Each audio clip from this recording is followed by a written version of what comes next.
Welcome to this explainer. Today we're going to be diving into what is. Well, honestly, it's arguably the ultimate geological detective story.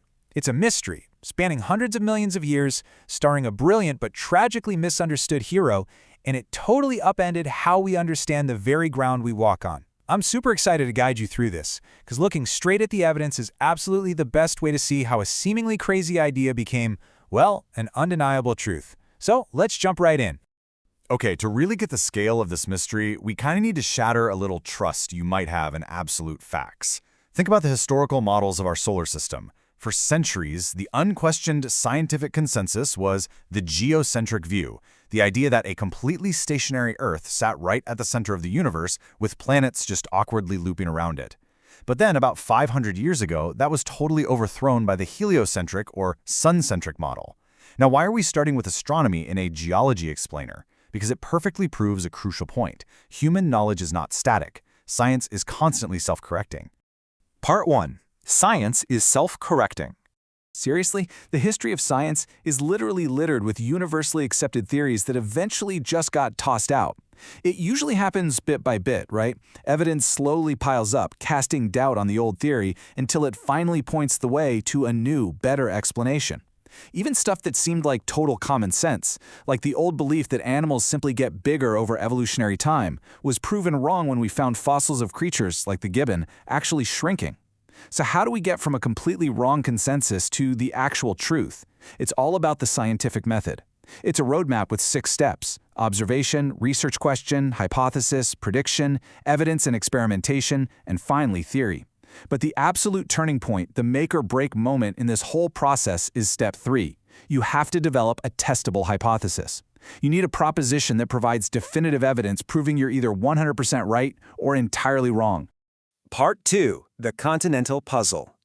Back in 1912, a guy named Alfred Wegener made a really radical observation. Now at the time, the deeply logical, prevailing view was that continents had just always been in the exact same spots they are today. And why wouldn't they be? The ground feels pretty solid to us, right? But if you really look at the coastlines of Africa and South America, wow, an undeniable visual just jumps right out at you. They fit together like perfectly matched pieces of a giant jigsaw puzzle. It's uncanny. And this one simple observation led Wegener to a massive research question. Why in the world do they fit together so precisely across thousands of miles of open ocean?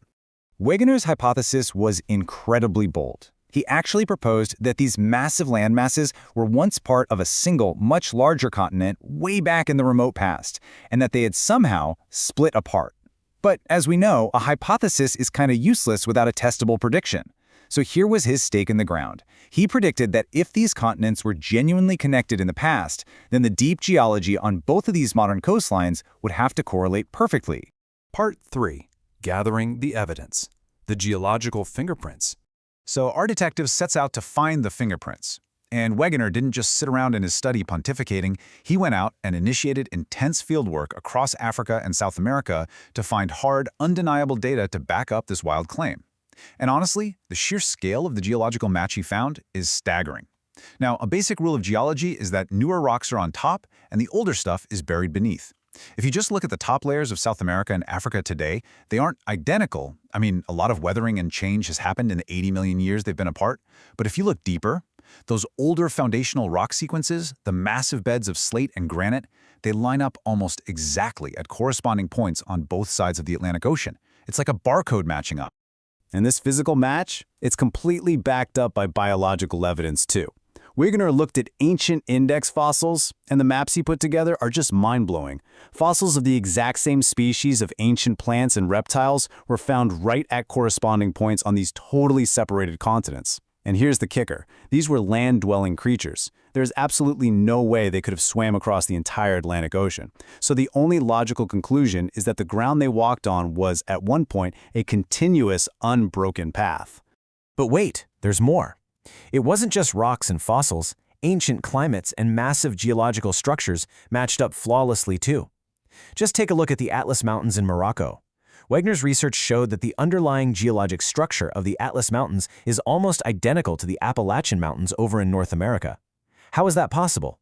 Because they were formed by the exact same tectonic processes back when they were squished together as part of one single continuous mountain chain. Part 4. The missing mechanism. A theory rejected.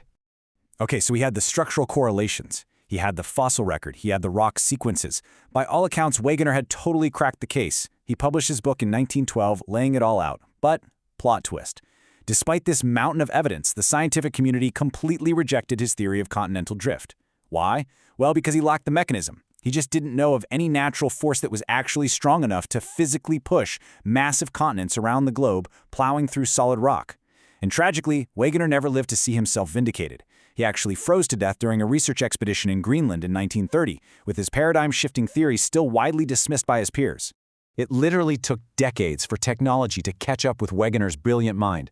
Fast forward to the 1950s. Sonar technology, which was heavily developed during World War II, was finally being used to map the deep ocean floor for the very first time, and scientists stumbled onto something completely hiding in the dark depths, the mid-Atlantic ridge. Sonar revealed this massive, towering underwater mountain range, essentially a giant scar running right down the dead center of the ocean floor. Part 5. Modern Plate Tectonics. The mechanism found. This discovery was the smoking gun. It finally provided the exact mechanism that Wegener had spent his entire life searching for, and it upgraded his old continental drift idea into the robust scientific paradigm we now call plate tectonics. Here's how it works. Deep beneath the crust, there's a semi-fluid, almost plastic-like layer called the asthenosphere. Down there, intense heat from the Earth's radioactive decay causes this massive upwelling. Basaltic magma rises up right along that mid-ocean ridge, cools down, and forms brand new oceanic crust. This creates active seafloor spreading. It's literally a geological conveyor belt of new rock being born, and that acts as a wedge, forcefully driving the continental plates of Africa and South America apart over millions and millions of years. And this isn't just some ancient history lesson. These exact tectonic forces are actively shaping our lives today. When these massive plates move, they don't just gently separate. Sometimes they collide, or they aggressively grind past one another. Take the San Andreas Fault System, for instance. This is a highly active plate boundary where the North American plate and the Pacific plate are laterally grinding against each other. That constant, immense tectonic friction, that is the direct source of most of California's earthquakes. So, with this mechanism finally understood, geologists were able to rewind the clock with incredible accuracy. Go back 225 million years ago, and Wegener's wild hypothesis is fully brought to life. We see the supercontinent Pangaea. North America, South America, Africa, Eurasia, literally all of them, fused together into a single massive landmass surrounded by one huge global ocean. Now, let's step forward a bit to about 135 million years ago. Those immense heat plumes in the mantle have started to fracture the supercontinent. We can actually see the newly forming seafloors, those spreading centers we talked about, acting as wedges, actively pushing these landmasses away from each other. The southern landmass, Gondwana, is breaking up, the Atlantic Ocean is just starting to open, and the continents are officially drifting toward their modern positions. Which brings us right back to the present day. This is our modern Earth, and it's entirely defined by this complex puzzle of interlocking tectonic plates. We've got divergent boundaries, where seafloors are forcefully spreading apart. We have convergent boundaries, which create these massive, deep trenches and towering mountain ranges as plates smash together. And we have transform faults, where plates are violently sliding past one another. The face of the Earth is absolutely not static. It is a continuously churning, living mechanism. Alfred Wegener looked at the map, saw a puzzle, and dared to question the absolute, unquestionable consensus of his time. And he was right, even when the entire world thought he was wrong. It just perfectly proves that science is a living, breathing, and fundamentally self-correcting process. Which leaves us with a pretty fascinating thought to take away from this explainer today. If the very solid ground beneath our feet is actually floating and constantly moving, what other absolute scientific facts that we all accept today are just waiting for the right piece of future technology to overturn them tomorrow? Thanks for learning with me today. Keep asking questions.